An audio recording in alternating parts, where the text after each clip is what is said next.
नमस्कार।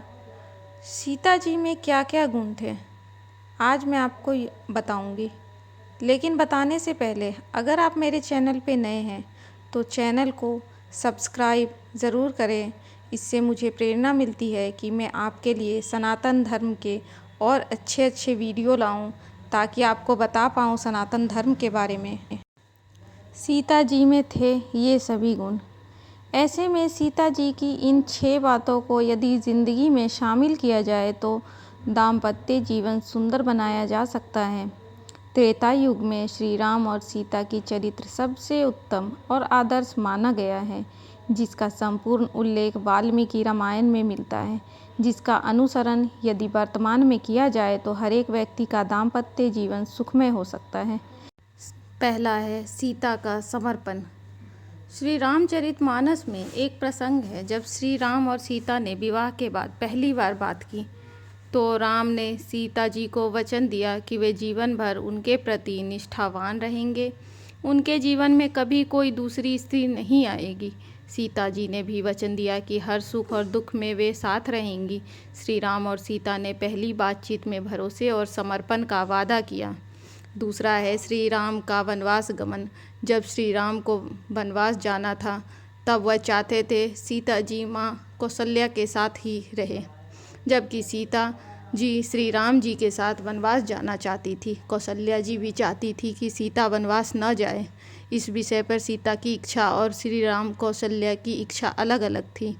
आज के समय में सास, बहू और बेटा इन तीनों के बीच मतभेद होते हैं तो परिवार में तनाव बढ़ जाता है, लेकिन रामायण में श्री राम के धैर्य, सीता जी और कौशल्या जी की समझ से सभी मतभेद दूर हो गए। तीसरा है ऐसे समझी राम के मन की बात। केवट की नाव में जब सीता जी ने श्री राम के चेहरे पे संकोच के भाव से देखे तो सीता जी ने तुरंत ही अपनी अंगूठी उतारकर उस केवट को भेंट में देनी चाहिए, लेकिन केवट ने अंगूठी नहीं ली। केवट ने कहा कि वनवास पूरा करने के बाद लौटते समय आप मुझे जो भी देंगे मैं प्रसाद समझकर उसे स्वीकार कर लूँगा। चौथा है चेहरे पे संकोच।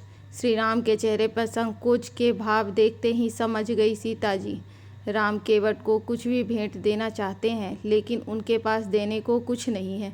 यह बात समझते ही सीता जी ने अपनी अंगूठी उतारकर केवट को देने के लिए आगे कर दी। श्री रामचरितमानस के इस प्रसंग में उल्लेखित है कि पति और पत्नी के बीच ठीक इसी प्रकार की समझ होनी चाहिए। वैवाहिक जीवन में दोनों की आपसी समझ जितनी मजबूत होएगी, वैवाहिक जीवन उतना ही ताजगी भरा और आनंददायक बना रहेगा। पांचवा है वन में रहें साथ। सीता जी और राम जी वन में साथ रहे। उनकी यह बात इंगित करती है कि पति पत्नी गृहस्थी की धुरी होते हैं। इनकी सफल गृहस्थी ही सुखी परिवार का आधार होती है। अगर पति पत्नी के रिश्ते में थोड़ा भी दुराव या अलगाव है तो फिर परिवार कभी खुश नहीं रह सकता। परिवार का सुख गृहस्थी की सफलता पर निर्भर करता है। छठा है सीता जी में थे ये सभी गुण। स्त्री में ऐसे कई श्रेष्ठ गुण होते हैं जो पुरुष को अपना लेना चाहिए। प्रेम, सेवा, उदारता, समर्पण और क्षमा की भावना स्त्रियों में ऐसे गुण हैं जो उन्हें देवी के समान सम्मान और गौरव प्रदान कर